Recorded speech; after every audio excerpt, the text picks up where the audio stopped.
மேட்டூர் அனல் மின் நிலையத்தில் உள்ள நிலக்கரி சேமிப்பு தொட்டி இடிந்து விழுந்து நிலக்கரி குவியலில் சிக்கிய இருவரை தீயணைப்புத் துறையினர் தேடி வருகின்றனர்.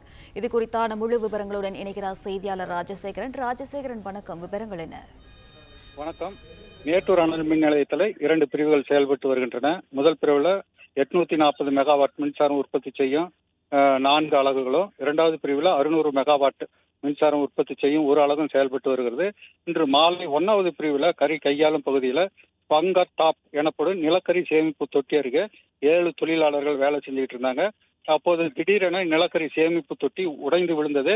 இதுல 5 தொழிலாளர்கள் சிக்கி காயமடைந்தனர். இவர்களை தீயணைப்பு படையினர் மீட்டு மேட்டூர் அரசு மருத்துவமனையில சேர்த்திருக்காங்க. மேலும் 2 பேரை காணவில்லை.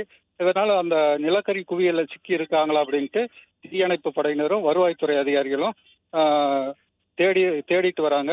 இந்த விபத்து ஏற்பட்ட உடனே உள்ளூர் மக்கள் மேட்டூர் அனல் மின் நிலையத்துக்குள்ள நுழைய முயன்றாங்க. இவர்களை பாதுகாவலர்களும் போலீசாரும் தடுத்ததுனால கடும் வாக்குவாதம் ஏற்பட்டது.